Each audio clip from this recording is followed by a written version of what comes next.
Welcome to my channel physics studio. कैसे हैं आप सब? उम्मीद है सब खैरियत से होंगे और ज़ोरों शोर से एग्ज़ाम की तैयारी कर रहे होंगे। स्टूडेंट्स, आज का जो हमारा लेक्चर है सेकेंड ईयर फिजिक्स में chapter number 19 dawn of the modern physics, उसके हम शॉर्ट क्वेश्चन करने जा रहे हैं। तो स्टूडेंट्स, आज हमारा जो फर्स्ट शॉर्ट क्वेश्चन है 19.1 वो है कि what are the measurements on which two observers in relative motion will always agree upon. कि ऐसी कौन सी दो जो मेजरमेंट्स हैं जो रिलेटिव मोशन में दो ऑब्जर्वर जो हैं उन पे एग्री करते हैं, दोनों के लिए वो सेम होंगी। तो स्टूडेंट्स, इसमें हम इस चैप्टर के स्टार्ट में भी पढ़ चुके हैं इस क्वेश्चन का आंसर।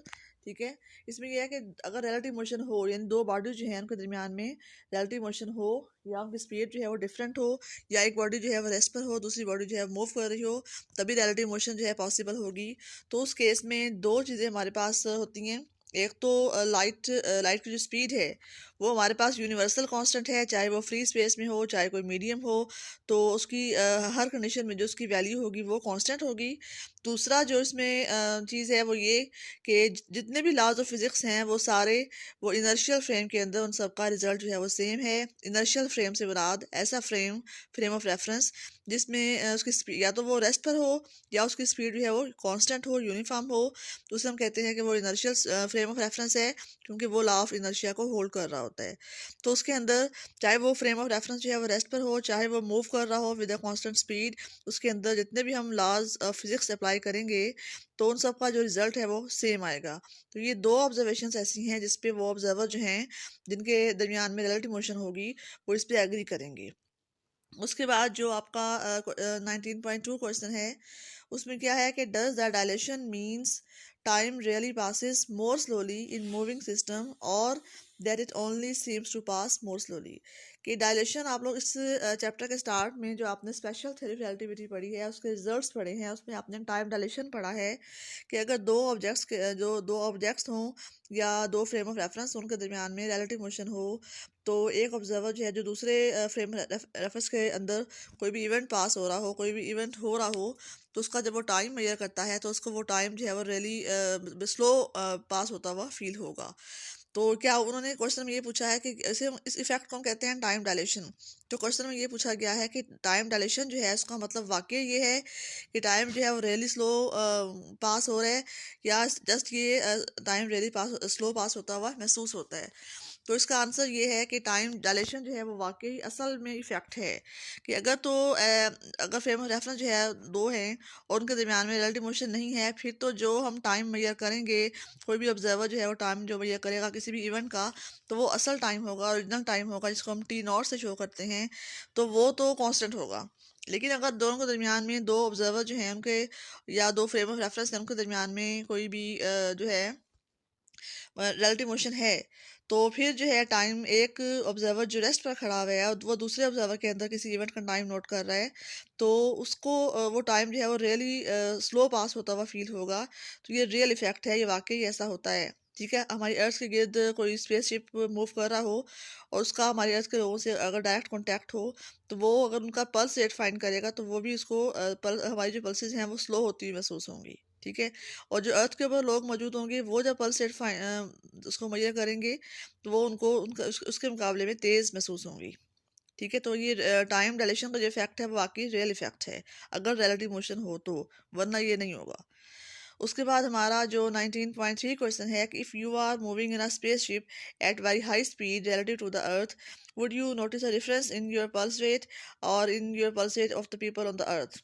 कि इसमें ये है कि अगर हम उस फ्रेम रेफरेंस के अंदर हैं और फिर हम पल्स रेट फाइंड करते हैं, तो हमें कोई अपना पल्स रेट फाइंड कर रहे हैं, तो हमें उसकी जो टाइम रेट है उसमें कोई हमें डिफरेंस फील नहीं होगा।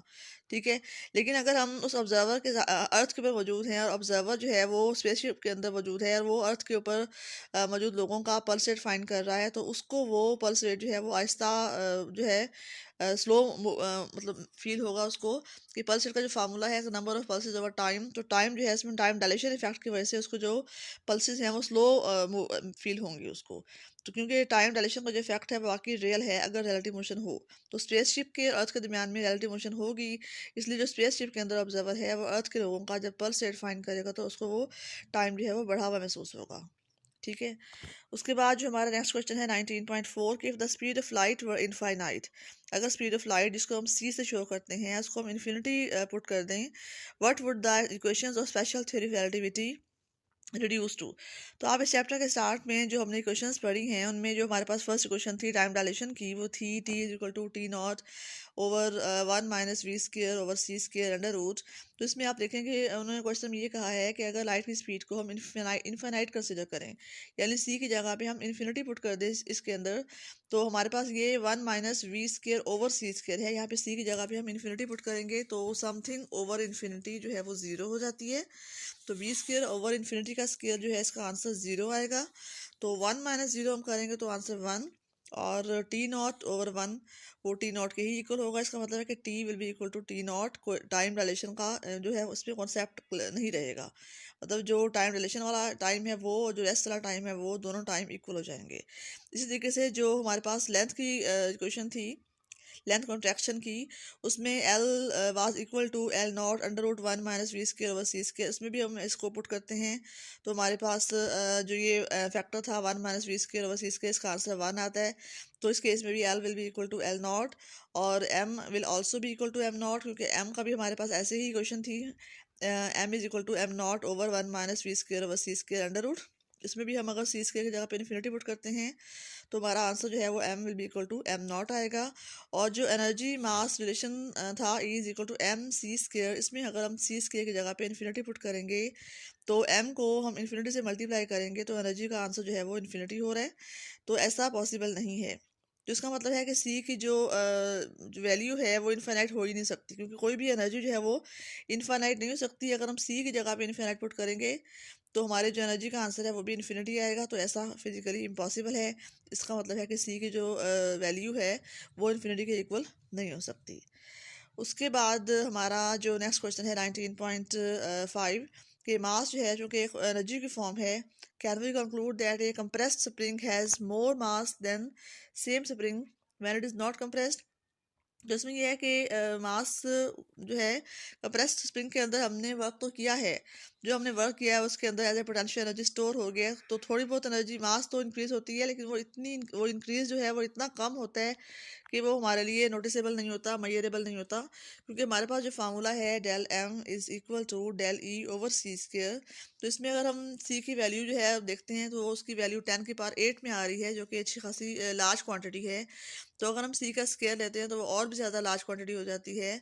तो इसमें चूंकि c² जो है वो नीचे डिवाइड हो रहा है, तो इसका मतलब है कि c² की वैल्यू बहुत ज़्यादा लार्ज होने की वजह से डेल एम की जो वैल्यू है वो बहुत स्मॉल होगी।